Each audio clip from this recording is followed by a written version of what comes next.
Sir,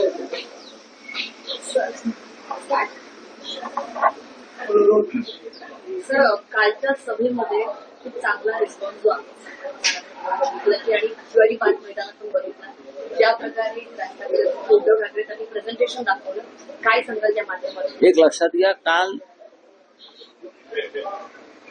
साधारण लोक विचारत होते, विशेषतः मीडिया, पहा देवेंद्र फडणवीसांनी मुंबईत 50 सभा केल्या, भारतीय जनता पक्ष 100वर सभा करते,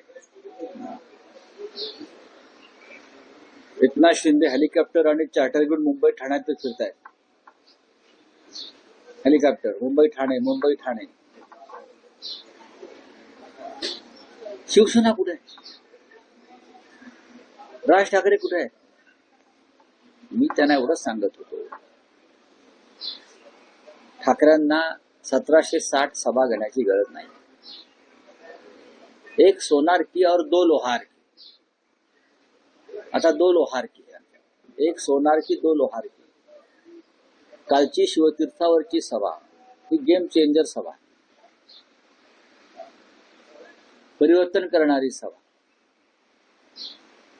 शिवतीर्थ ओसंडून वाहत होत आणि शिवसेना पक्षप्रमुख उद्धव ठाकरे आणि महाराष्ट्र नवनिर्माण सेनेचे प्रमुख राज ठाकरे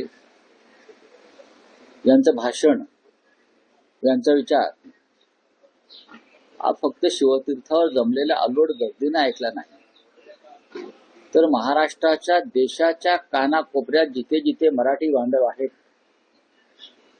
ते काल त्या भाषणाकडे लक्ष देऊन होते आणि त्यांनी ते पाहिलं. आपण जर आपल्या टीव्हीचे जे एक माहिती असते, इन्फॉर्मेशन असते, किती लोकांपर्यंत आपलं किंवा हे युट्यूबच, म्हणजे तुफान कालचं भाषण हे महाराष्ट्रात आपला विचार कानाकोपऱ्यात गेला एका सभेनं. आज ठाण्यात सभा आहे आणि काल दोन्ही नेत्यांनी अक्षरशः तुफान निर्माण केलं. जे प्रेझेंटेशन राज ठाकरेंनी केलं अडाणी संदर्भात, ते आतापर्यंत देशाच्या इतिहासात कोणीच केलं नाही. दूध का दूध पाणी का पाणी. महाराष्ट्रच नव्हे, मुंबईच नव्हे तर देश एका उद्योगपतीच्या अंमलाखाली कसा आणला गेलाय.